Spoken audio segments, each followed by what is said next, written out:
Hello everyone. आज है Thursday 20 जनवरी और कल 21 जनवरी को सकट चौथ का व्रत है।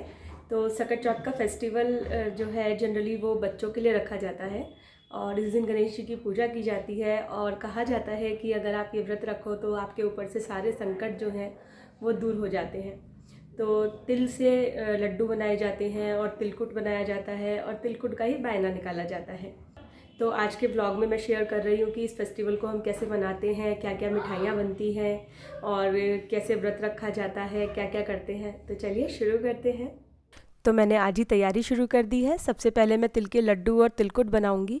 तो उसके लिए यहाँ पर मैंने 2 कप तिल लिए हैं और इनको मैंने बहुत ही अच्छी तरीके से साफ़ कर लिया है जिससे कोई कंकड़ पत्थर हो तो निकल जाए। और इनको हम एकदम सिम फ्लेम पर भून लेंगे एक बार हैवी बॉटम की कढ़ाई में। तो तिल जो है वो बहुत जल्दी भुन जाते हैं और हमें बहुत ध्यान रखना है, नहीं तो जलने का बहुत ज़्यादा डर रहता है। तो लगातार चलाते हुए मैंने इनको लगभग 10 मिनट के लिए भुना और फ्लेम को एकदम सिम रखा। तो तिल मेरे यहाँ पर भुन करके तैयार हैं। अब मैं इनको एक प्लेट में निकाल लूँगी और ठंडा होने के लिए रख दूँगी। तो यहाँ पर आधा किलो मावा लिया है मैंने और ये मार्केट से मंगवाया हुआ मावा है। तो मैं इसको थोड़ा सा और भून लूँगी जिससे इसके अंदर का जो मॉइस्चर कंटेंट है वो कम हो जाए और लड्डू की शेल्फ़ लाइफ बढ़ जाएगी। तो इसको हमें उतना ही भूनना है जब तक कि ये कढ़ाई से थोड़ा अलग ना होने लगे। मावे को भी हम लगातार चलाते रहेंगे जिससे कि नीचे कढ़ाई में चिपके नहीं तो मावा चिपक करके जल सकता है।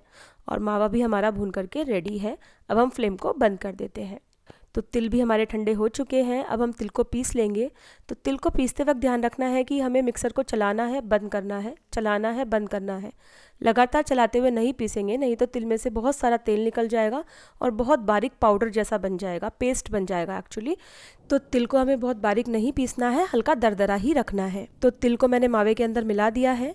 तो ये मैंने सूखा नारियल लिया है और इसको मैं छील रही हूँ। तो छीलने के लिए मैंने क्या किया, हल्का सा इसको माइक्रोवेव में गर्म कर लिया था अबाउट 30 सेकंड्स के लिए, जिससे छिलका थोड़ा सॉफ्ट हो गया और छीलने में काफ़ी आसानी हुई। तो ये पूरा नारियल मैंने छील लिया है। छिले हुए नारियल का काफ़ी अच्छा टेस्ट आता है, टेक्सचर भी बहुत अच्छा आता है क्योंकि ये ब्राउन कलर पूरा निकल जाता है। और अब यहाँ पर लक्षिता आ गई है मेरी हेल्प करने। तो इसने पूरा नारियल मुझे कद्दूकस करके दे दिया जिससे मुझे काम करने में काफ़ी आसानी हुई, बहुत हेल्प हो गई थी मेरी। तो ये कद्दूकस किया हुआ नारियल आप देख सकते हैं एकदम वाइट लच्छा तैयार हुआ है छीलने से। तो ये भी मैंने मिला दिया है और कुछ मैं ड्राई फ्रूट्स डाल रही हूँ, काजू, किशमिश और इलायची का पाउडर डाला है मैंने थोड़ा सा। और ये है बूरा। तो बूरा जो होती है ना वो पिसी हुई चीनी की तरह होती है लेकिन पिसी हुई चीनी नहीं होती है। तो बूरा का टेस्ट जो है वो पिसी हुई चीनी से एकदम अलग होता है और लड्डू वगैरह बनाने के लिए हम बूरा का ही इस्तेमाल करते हैं। तो यहाँ पर मैंने 1 कप बूरा डाला है और इसको अच्छी तरीके से मिक्सचर में मिला लिया है। तो मिलाते वक्त मुझे लगा कि बूरा थोड़ा कम है तो मैंने आधा कप बूरा इसमें और डाल दिया और इसको भी अच्छी तरीके से मिक्स कर लिया। तो अब हमने टोटल लिया है आधा किलो मावा, 2 कप तिल और 1.5 कप बूरा। अब मैं इसमें से थोड़ा सा मिक्सचर अलग कर रही हूँ तिलकुट बनाने के लिए। तो तिलकुट जो होता है ना वो थोड़ा पाउडरी होता है, तो उसके अंदर थोड़ा सा बूरा और मिलाया जाता है क्योंकि हमें इसको बांधना नहीं होता और ये ऐसे ही खुला रख दिया जाता है। तो इससे हम निकालते हैं बायना और ये मैंने अलग रख दिया है। अब ये जो मिक्सचर है इससे हम बनाएंगे लड्डू। तो पहले मैं लड्डू जैसी शेप दे दूँगी गोल गोल हाथों से ही अपने। तो लड्डू की शेप हमारी रेडी हो गई है। अब मैं एक कटोरी ले लूँगी और इस कटोरी के अंदर थोड़ा सा कटा हुआ पिस्ता मैं लगा लूँगी और बहुत ज़रा सा कटा हुआ बादाम, और फिर इस लड्डू को रख के हल्का सा अपनी फिंगर्स से प्रेस कर दूंगी ऐसे। तो ये देखिए एक पेड़े की शेप जैसी आ जाएगी और ये बहुत ही सुंदर लगती है देखने में। तो देखा आपने कैसे हल्के से ट्विस्ट से मिठाई का लुक एकदम चेंज हो गया। और मैंने अपने सारे तिल के लड्डू या कह सकते हैं तिल के पेड़े इसी तरीके से रेडी कर लिए और बनने के बाद ये बहुत ज़्यादा सुंदर लग रहे थे। टेस्ट का तो अभी पता नहीं है क्योंकि अभी इनको टेस्ट नहीं कर सकते, कल पूजा के बाद ही किसी को मैं दूंगी इनको खाने के लिए। बहुत ही ज़्यादा सुंदर लग रहे हैं देखने में, बहुत टेम्पटिंग लग रहे हैं। और ये छोटू से पेड़े किसने बनाए हैं, लक्षिता ने या मंत्र ने? अगर आप गेस कर सकते हैं तो कमेंट करके मुझे ज़रूर बताइएगा। तो अब मैं एक ट्रेडिशनल रेसिपी बनाने वाली हूँ जो मैंने पहले कभी नहीं बनाई और आज मैं फ़र्स्ट टाइम ट्राई कर रही हूँ। ये है गुड़ के शक्कर पारे जिसके अंदर मैदा का यूज़ हमने बिल्कुल नहीं किया है और सर्दियों में काफ़ी ज़्यादा फ़ायदा करते हैं। तो इसके लिए मैंने लिया है 2 कप गेहूं का आटा और इसमें 1/4 कप रिफाइंड ऑयल डाल रही हूँ मैं मोहन के लिए। तो रिफाइंड ऑयल को डालने के बाद हम अच्छी तरीके से मिक्स कर लेंगे और एक बार ऐसे मुट्ठी बना के चेक करेंगे कि आटा आपस में देखिए ऐसे जुड़ जाएगा। तो इसका मतलब हमने मोहन सही क्वांटिटी में डाला है। पानी डालकर हम डो लगा लेंगे जैसा कि हम रोटी के लिए लगाते हैं, लेकिन रोटी से थोड़ा सा सख्त हमें डो को रखना है, मतलब उतना सॉफ्ट नहीं रखना है। अभी दिखा देती हूँ मैं आपको। तो ये देखिए डो हमारा रेडी हो गया है और हमें इसको इतना सॉफ्ट रखना है, ये देखिए। तो अब मैं 2 लोइयाँ लूँगी, ये देखिए एक ही साइज़ की हैं, और दोनों को मैं एक के ऊपर एक ऐसे रख लूँगी और फिर मैं इनको रोटी की तरह बेल लूँगी। तो रोटी को हमें थोड़ा मोटा रखना है, ये देखिए इतना मोटा हमें रोटी को रखना है, ज़्यादा पतला नहीं रखना है, नहीं तो ठीक से शक्करपारे नहीं बनेंगे। और फिर हम चाकू की हेल्प से इस तरीके से लंबी लंबी पट्टियाँ काट लेंगे। तो पूरे में मैंने ऐसे लंबी पट्टियाँ बना ली हैं। उसके बाद मैं चकले को घुमा लूँगी और एक बार और हम इस पर ऐसे चाकू को ऐसे चलाएंगे।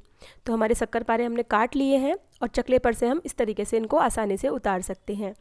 तो इन्हें अलग अलग करने की ज़रूरत नहीं है, क्योंकि जब हम इनको गर्म तेल में डालेंगे तो ये अपने आप ही सारे अलग अलग हो जाएंगे। तो पहले एक शक्करपारा डालकर हम तेल का टेम्परेचर चेक करेंगे। तेल हमारा अच्छा गर्म है, तेज़ गर्म तेल चाहिए हमें शक्करपारे तलने के लिए। और फिर बाकी के भी मैं सारे शक्करपारे इसमें डाल दूंगी। तो पहले हम इनको हाई फ्लेम पर हीट करेंगे, जिससे कि सिक करके शक्करपारे अलग अलग होने लगेंगे। और उसके बाद फ्लेम को मीडियम कर देंगे और फिर गोल्डन ब्राउन होने तक और क्रिस्प होने तक हम इनको सेक लेंगे। तो शक्करपारे हमारे सिक करके तैयार हैं। मैं इनको एक जाली की हेल्प से निकाल लूँगी, जिससे कि सारा एक्स्ट्रा ऑयल जो है वो कढ़ाई में ही रह जाए। और ये देखिए सारे शक्करपारे सिक करके तैयार हैं। अब हम इनके लिए चाशनी बनाएंगे। चाशनी बनाने के लिए एक कढ़ाई में मैंने 1 चम्मच घी डाला है, 1 कप गुड़ और 1/4 कप पानी। तो हम इनको गर्म कर लेंगे और गुड़ को ऐसे छोटे छोटे टुकड़ों में तोड़ लेंगे चम्मच की हेल्प से, और फिर लगातार चलाते रहेंगे जब तक कि ये चाशनी गाढ़ी ना हो जाए। तो हमें यहाँ पर 1 तार की चाशनी चाहिए। तो आप स्पैचुला पर थोड़ी सी चाशनी को लगाइए ऐसे, तो चाशनी जो है स्पैचुला को कोट करने लगेगी। हल्का सा ठंडा होने दीजिए और फिर अपनी उंगलियों के बीच में आप ऐसे तार चेक कर सकते हैं। तो ये चाशनी रेडी है। अब मैंने इसमें आधा चम्मच सौंफ डाली है, 1 बड़ा चम्मच तिल डाले हैं भुने हुए, और इनको मैं मिला करके इसके अंदर शक्करपारे डाल दूंगी। और फिर मैं लगातार चलाती रहूँगी, जिससे कि ये जो चाशनी है गुड़ वाली, ये शक्करपारों के ऊपर चढ़ जाएगी, बहुत ही इवन कोटिंग आ जाएगी और ये थोड़ा थोड़ा ड्राई भी होने लगेगी। तो लगातार हम इनको चलाते रहेंगे जब तक कि पूरी की पूरी चाशनी जो है वो शक्करपारा को अच्छी तरीके से कोट नहीं कर लेती। गुड़ के मीठे शक्करपारे हमारे बन करके तैयार हैं और ये एक ट्रेडिशनल डिश है जो अब लुप्त होती जा रही है धीरे धीरे। हम लोग इसको घर में नहीं बनाते, तो मैंने सोचा क्यों ना इस बार बना लिया जाए और बच्चों को भी पता लगे कि हम घर पर भी ये चीज़ें बना सकते हैं। तो आज है फ्राइडे यानी कि 21 जनवरी और आज है सकट चौथ का व्रत। तो सकट चौथ का व्रत जो है गणेश जी का होता है, और जैसे कि कहा जाता है कि गणेश जी जो है वो विघ्न हरता है, सभी संकटों को हरने वाले हैं। तो जो हम सब पर ये संकट आया हुआ है, पैंडमिक चल रहा है और पूरी दुनिया पर संकट आया हुआ है, ये संकट हम सब का जल्दी से टल जाए और हम एक अपनी नॉर्मल रूटीन वाली लाइफ जीने लगे फिर से। तो अभी मैं करूँगी पूजा, और इसकी पूजा में होता है कि हम कहानी सुनते हैं, गणेश जी की कहानी सुनते हैं। और हाँ, तुम भी सुन लेना मेरे साथ। तो गणेश जी की कहानी सुनते हैं और उसके बाद बायना निकाला जाता है तिलकुट का। तिलकुट मैंने कल बनाया था, दिखाया था आपको। और फिर वो बड़ों को दे देते हैं, और उसके बाद जो तिल हम रखते हैं हाथ में पूजा के टाइम पर, वो हम तारे को या चांद को या सूरज को अर्पित करके उसके बाद व्रत खोल लिया जाता है। तो अभी मैं पूजा करूँगी और उसके बाद सब लोगों के लिए लंच बनाऊँगी। चले मंत्र पूजा करने? करेगा मम्मू के साथ पूजा? यस। चल ठीक है, चल चल बस। आजकल जो है ना मोबाइल पर सारी कहानियाँ मिल जाती हैं, सारे व्रत कथा सब कुछ मिल जाता है। तो मैं तो अब मोबाइल पर ही चलाकर सुनने लगी हूँ। पहले कैसे सुनते थे? तिल चौथ का व्रत माघ मास की कृष्ण पक्ष की चतुर्थी को किया जाता है। 2 भाई रहते थे तथा वह अपने परिवार को खाना देने में भी असमर्थ था। तो कथा संपन्न करने के बाद मैंने बायना निकाला और ईश्वर से मनोकामना मांगी, ईश्वर से प्रार्थना की। तो भगवान से मेरी तो यही प्रार्थना है कि वो बुरे वक्त में हिम्मत बनाए रखने के लिए हम सबको सद्बुद्धि दें, हम सबको हिम्मत दें और सभी का भला करें। तो इसी के साथ मेरी पूजा संपन्न हुई और फिर आ गई मैं किचन में अपना काम करने के लिए। तो सभी के लिए मैंने लंच बनाया। तो मैं तो व्रत खोलने के बाद ही कुछ खा पाऊँगी, लेकिन बच्चों को और हस्बैंड को मैंने खाना बना के दे दिया। पूरियाँ बनाने के लिए मैंने कच्चे पालक को मिक्सर में डालकर थोड़ा सा पानी डाल के एक पेस्ट बना लिया है, और अब इसी पेस्ट की हेल्प से मैं डो को रेडी करूँगी। और इसके अंदर मैंने थोड़े से मसाले डाले हैं, थोड़ा सा नमक, मिर्ची, थोड़ा सा धनिया, और बस ये डाल के मैंने डो को रेडी कर लिया है। तो एक दूसरा डो मैंने रेडी किया है, इसके अंदर मैंने उबले हुए आलू मिलाए हैं और थोड़े से मसाले मिलाए हैं। तो इन दोनों डो से अब हम 3 तरीके की पूरियाँ बनाएंगे। तो इधर मैं एक तड़का रेडी कर रही हूँ रायते में डालने के लिए। मैंने आधा चम्मच रिफाइंड ऑयल, थोड़ा सा हींग, थोड़ा सा जीरा और बहुत थोड़ी सी लाल मिर्च डाल के फटाफट से इसको मैंने रायते में डाल दिया है बिना जलाए। और तड़के से क्या होता है ना कि रायते की तासीर थोड़ी गर्म हो जाती है, जिससे कि दही जो है वो नुकसान नहीं करता। तो सर्दियों में मैं अक्सर रायते में तड़का लगा देती हूँ। और ये बनाई है मैंने उबले हुए आलू की सब्ज़ी। इसकी रेसिपी मैं ऑलरेडी शेयर कर चुकी हूँ अपने चैनल पर, आप वहाँ से चेक कर सकते हैं। और पूड़ी के साथ मूली का लच्छा ना हो ऐसा तो हो ही नहीं सकता। मूली के लच्छे के साथ तो पूड़ी का टेस्ट बहुत ही ज़्यादा अच्छा लगता है, बहुत अमेजिंग लगता है। तो मूली का लच्छा भी रेडी हो चुका है और अब हम बनाएंगे पूरियाँ। तो पूरी बनाने के लिए मैंने देखिए 2 ऐसी बड़ी बड़ी रोटी बना ली है, एक पालक वाले डो से और दूसरी आलू वाले डो से। अब मैं इन दोनों को एक के ऊपर एक रख लूँगी ऐसे, और फिर इनको मैं रोल कर लूँगी जैसे कि हम वेज रोल या फ्रैंकी के लिए करते हैं। तो ये मैंने रोल कर लिया है और इसके बाद मैं इसको थोड़ा सा ऐसे सेट कर लूँगी जिससे कि दोनों रोटी जो है वो आपस में चिपक जाएं और अलग अलग ना हो। फिर चाकू की हेल्प से हम इनको ऐसे छोटे छोटे टुकड़ों में काट लेंगे। इस तरीके से मैंने इनको छोटे छोटे टुकड़ों में काट लिया है। तो ऐसे बस हाथ से दबा देना है और हमारी लोई रेडी हो गई है। तो आप देख सकते हैं एक स्पाइरल पैटर्न इन पर बन रहा है ग्रीन और वाइट कलर का। और बस अब हम इनको नॉर्मल तरीके से बेल लेंगे और फिर जब हम इनको तलेंगे तो इनके ऊपर एक बहुत ही प्यारा सा ग्रीन कलर का पैटर्न दिखेगा। प्लस इन पूरियों के अंदर बहुत अच्छा टेस्ट आया, मेरे घर में ये बहुत पसंद आई सबको, क्योंकि इन पूरियों के अंदर आलू और पालक दोनों ही चीज़ें डली हुई है। तो ये बहुत ज़्यादा क्रिस्पी बनी। और जब हम दाल वाली पूड़ी बनाते हैं अंदर फिलिंग करके तो उनमें अच्छा खासा टाइम लगता है, बट इन्हें बनाना बहुत आसान था मेरे लिए। मैं अकेले काम कर रही थी तो बहुत ही झटपट ये बहुत सारी पूरियाँ बन के रेडी हो गई थी और सबको पसंद भी आई, बहुत अच्छा टेस्ट आया।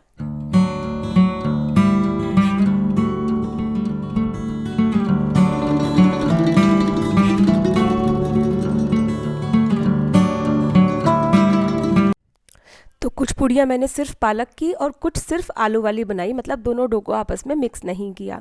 तो वो भी दोनों बहुत ही अच्छी बनी। तो इस तरीके से हमारे पास 3 वैरायटी की पूड़ियाँ रेडी हो गई।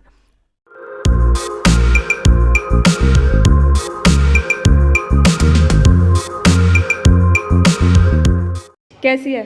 अच्छी है, करारी है। पूड़ी अच्छी लगी? हाँ। अच्छा, अब कौन सी दूँ आपको? आलू वाली दे दूँ प्लेन? वैसे तो हाँ, एक वो दे दो, एक हरी वाली। चलो, तुझे कैसा लगा? मेरे को एक तो करारी लगी और मेरे को सबसे अच्छी लगी ये ले, पालक वाली है ये, ग्रीन वाली। मंत्र तुमने तो प्लेन लिया? पहले वाली जैसी है ना? हाँ, ये प्लेन पालक है। मेरे को दूसरी वाली। मिक्स वाली आलू पालक। भाई आलू पालक वाली पसंद आ रही है पूरी सबको। मंत्र तुम कौन सी लोगे? तुम तो बस मोबाइल देखो हैं, ये चल रहा है यहाँ पे टैबलेट। तुम कौन सी लोगे? एक ग्रीन ले लो तुम भी। अभी अगर मुझे मन करेगा खाने का तब मैं ले लूँगा। ओके, यहीं पे छोड़ दूँ? वैसे ठीक है, मैं प्लेन लूँगा। चलो एंजॉय करो सब। तो सभी को खाना बहुत ज़्यादा पसंद आया। आप लोग इस पूरी की रेसिपी को ज़रूर ट्राई कीजिएगा, ट्राई करके बताइएगा मुझे कि आपको कैसी लगी। और मैंने कुछ एक एक्स्ट्रा पूरियाँ भी बना के रख ली हैं जिससे कि शाम को मेरे पास काम का लोड थोड़ा कम हो जाए और मैं बच्चों के साथ शाम को एंजॉय कर सकूं। तो अब शाम को मैं सिर्फ सूप बनाऊंगी, वो भी मैंने तैयारी करके रखी हुई है। तो फ्रेंड्स, अब हो गई है शाम और हमारा हो गया है चाइनीज़ चक्कर खेलने का टाइम। तो हम लोग खेल रहे हैं रजाई में बैठ के चाइनीज़ चक्कर, पूरा चिल मार रहे हैं। सब काम हमने छोड़ दिया एक तरफ। डिनर में आज हम सिर्फ सूप पियेंगे और थोड़ा बहुत कुछ हल्का फुल्का खाएंगे। दिन में हमने बहुत हैवी लंच किया आज।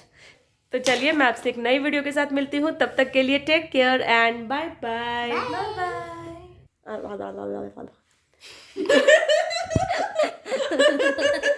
ये